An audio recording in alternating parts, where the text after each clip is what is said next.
Welcome back to Chronicle. Imagine living in a neighborhood where you don't feel safe walking down the street. Imagine being a kid and not thinking you'd live to become an adult.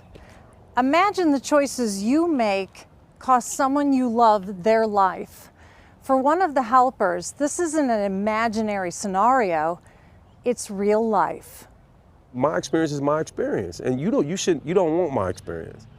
I don't like it. I live with it every day. Osco Bolton holds a picture of his loved ones affected by murder, a reminder of the decisions he's made. You know, I think about my nephew 2,000 or 3,000 times. I think about my children's mother. Osco once had dreams of becoming a rapper. His group, the Southside Posse, never made it in the music world, but they did make a name for themselves in the streets. But they were my brothers. They wasn't, to me, we wasn't a gang, we was a brotherhood. Because we mimicked those other guys because we had to survive, but ultimately that wasn't our goal. I never wanted to go through the neighborhood shooting things up. I never wanted to harm another person, because that's not how my grandparents raised me. I wanted to be safe. That was the biggest thing for me, and being able to protect my family. So that was really, to me, more important.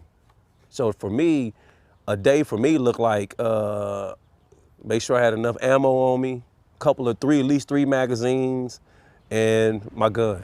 The Southside Posse eventually turned from music to street crimes, drive-by shootings, and fighting for survival. They became a gang, a family.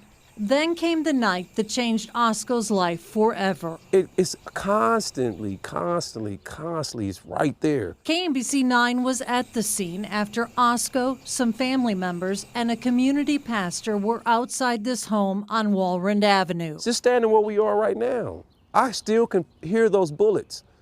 I can still hear that gunshots. They were praying for Osco's safe escape from gang life when rival gang members rolled up. I still hear my mother scream at the end. I still see the deacon crawling up on the porch because he's shot in both legs. I still see my 3-year-old nephew running in circles in my car going on flat, and you can see just paint coming off the car when every time one of them rounds hit the car. Osco's 11-month-old nephew, Gregory Bolton, was killed just 2 weeks before his first birthday. Osco wanted out, but the streets weren't done with him yet. She was basically raped. It was a rape murder. After his nephew's murder, the mother of Osco's 2 children, Tanya England, was also killed. So the guy broke in, caught her coming home, and my children was upstairs in the room. They were hiding under the cover, and they had to listen to everything while she was downstairs fighting for her life. So she fought back, and come to find out he had done this to other people, but they didn't fight back. She was a fighter, so he felt like he had to kill her. I didn't lose a family member while I was out there, not one, until the year I said I'm no longer gonna be out here in the streets, I'm no longer gonna gang bang, hurt anybody, shoot. I surrendered this violence, then I started losing family members. But I never went back.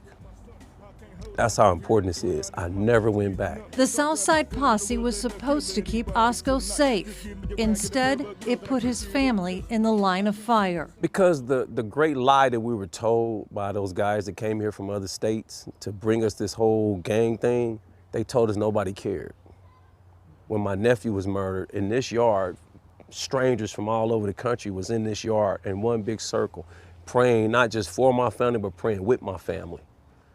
And I was like, immediately I'm looking around with tears in my eyes like, these people lied to us. There are people that still care. The memory of those lost are just as vivid over 20 years later. Osco has now created a new gang aimed at making positive change for the next generation. I took something that was deemed negative, and we flipped it and made Southside Posse the posse, and went from the street violence to the schools, and created a positive gang in the schools. Imagine we didn't have a police force what we'd be dealing with now. A lot of us be making school because we would have to go to war every day trying to get here. The posse is made up of middle school and high school students growing up in some of Kansas City's most dangerous neighborhoods. Peers organized to support student excellence. And the reason it is because y'all the peers we rounded up. In the Wild Wild West, when the Cowboys robbed the bank, they the sheriff would have to round up a posse because there was an emergency situation going on. Our emergency today is we got too many students not in school. We got more of our young people in the detention centers and prisons than in classrooms. Is that not an emergency? Many members of the posse have lost a loved one to murder. They're growing up in places where gunfire and violence is the norm and where police are the enemy. Chief Graves, y'all give her a round of applause. Thank you. OSCO is changing that I just want to give them some words of encouragement before we go to lunch. by bringing the posse and the police together. Do you all see young people having guns more often? Yes. Okay. How many of you on social media see a lot of disturbing things with people your age? Okay. And okay, so put your hands down because I want to do another show of hands. How many of that involves people your age with firearms? Okay. The goal is to arm these students with the knowledge they need to stay safe around guns. Because the reality is, these kids will be around firearms at home or in other places. Firearm safety. Handle all firearms as if they're loaded, right?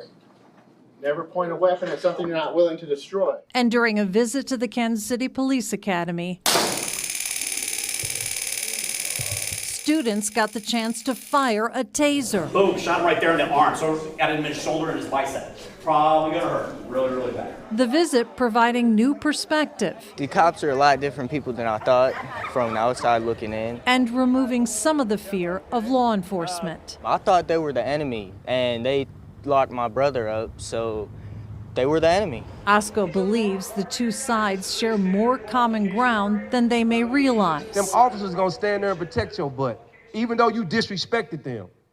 Them officers gotta see the bodies that a lot of these gang members leave behind. Them officers gotta see the body of that 11-year-old, the body of that 13-year-old, the body of the 5-year-old. My 11-month-old nephew, they saw the body. They heard my mother screaming.